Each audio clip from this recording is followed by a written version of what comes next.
Strong women intimidate weak men, and a lot of weak men tend to be narcissistic men. And these men don't look at you as a partner, they look at you as competition. And the only way to make themselves feel better is to try to make you feel like you aren't good enough. So he belittles you, he lies, he cheats, he does anything he can to break you so he can feel like he's above you.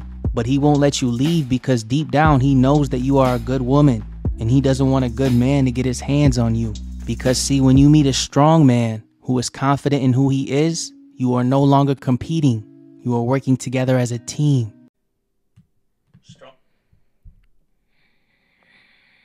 This guy grinds my gears. Oh, the pandering is real. The pandering is so real.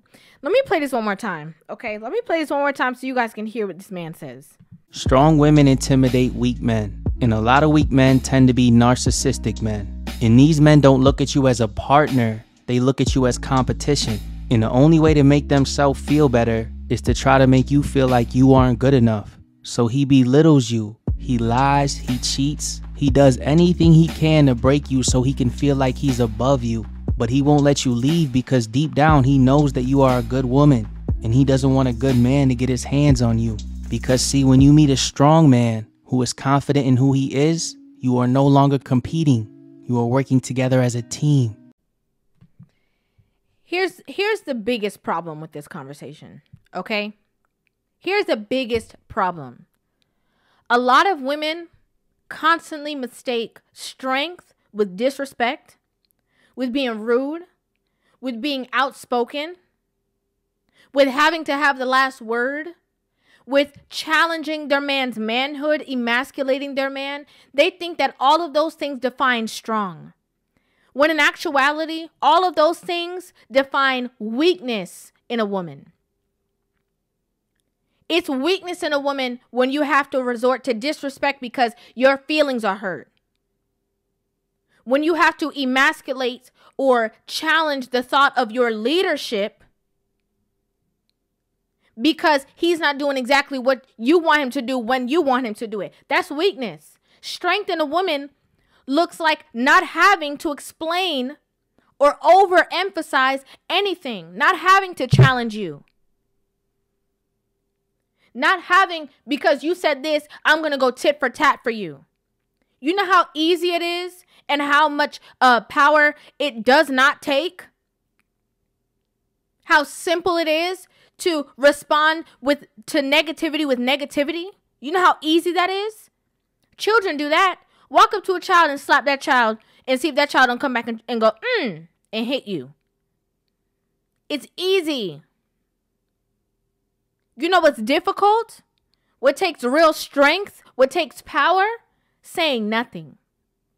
Shutting up. Being quiet when your feelings are hurt. Knowing that you don't have to go tit for tat, that you can save that space and have a conversation later when you have composed yourself. Men are not intimidated by the strength of women. That's foolishness. And you know why it's foolishness? Because he's saying when a strong, strong men do this and then they work as a team. The common denomination for competitive nature is women. It's women.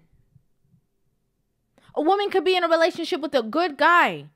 Then she starts making more money than him. Then all of a sudden, you're not going to be spending my money. You're not going to be doing this because now that I got this, you can't be. Where does it come from? A lot of these women love these kind of conversations and love the things that these men say because it feels good to them. It allows them to say, I don't need to change anything. I can keep being disrespectful. I don't need to say anything. I could be rude. I don't need to fix me. I just need a strong man to come along and then I'll automatically do what? Submit? Cooperate? Be kind? I don't think so. You think that all of a sudden a strong man gonna come around and all of that strength within you just gonna dissipate? No, because eventually Once that relationship starts to mature, he's going to be like a regular person to you. You're not going to be focused on his leadership. You're not going to be focused on the things that got you into the relationship to begin with. Now he's just going to be a regular man, and you're going to treat him just as bad as you treat everybody else. Because that's just your nature, because you just rude. You just nasty. You just disrespectful.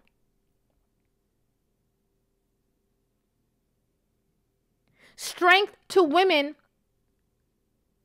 now looks like what it means to be strong as a man. Women equate their strength to what a man's strengths are now. Women don't find power in femininity. Well, if I say it calm twice and he don't do it, now I'm going to raise my voice so things could get done, because it seemed like that's the only way he listened. Women don't find power in the divine feminine. They don't find it. Women only find power in masculinity. That's why they challenge it with masculine energy. They challenge their man's masculine energy with masculine energy. They're the challenge. That's not complementary. A lot of these women are in relationships or can't even make it to the relationship phase because they don't know how to be complementary to their man. They only know how to challenge. Disrespect. Oh, well, you think your ball's big, mine is bigger than yours. Challenge. It's not cute. And it will keep you single. Conversations like this keep you single. Because it keeps you unevolved. Unwilling to change. Unwilling to learn about yourself. Unwilling to examine your wrongdoings.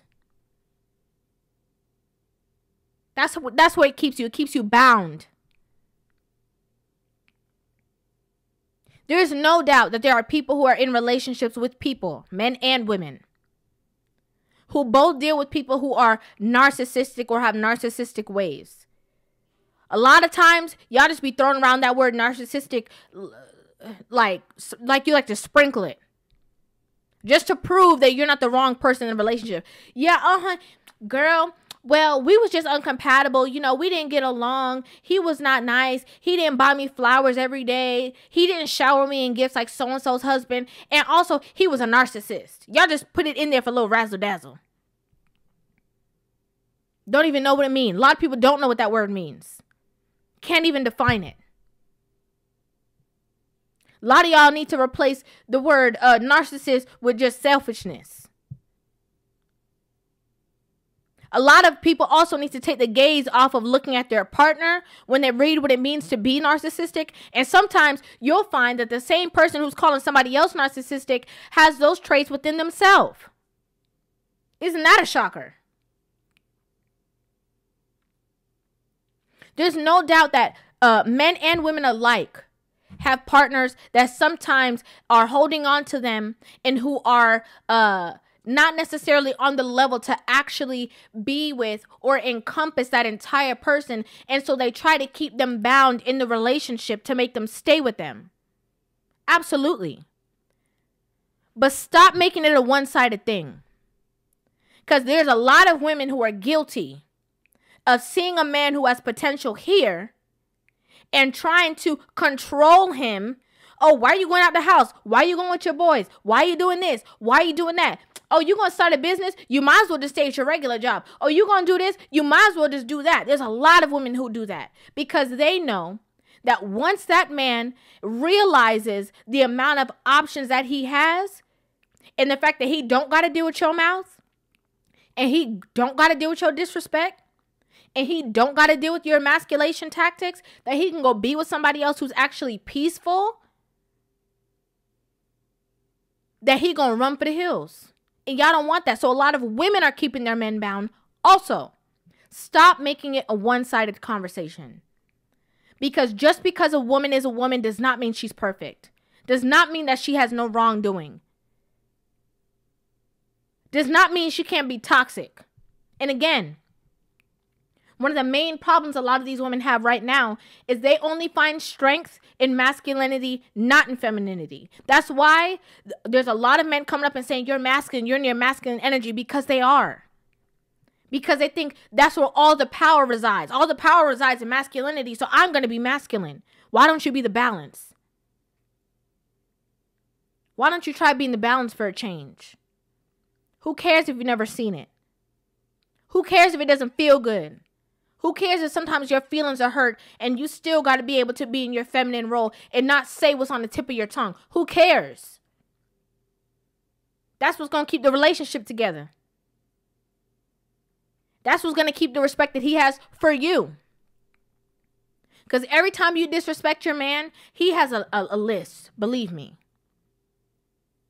And all it does is add on to the list.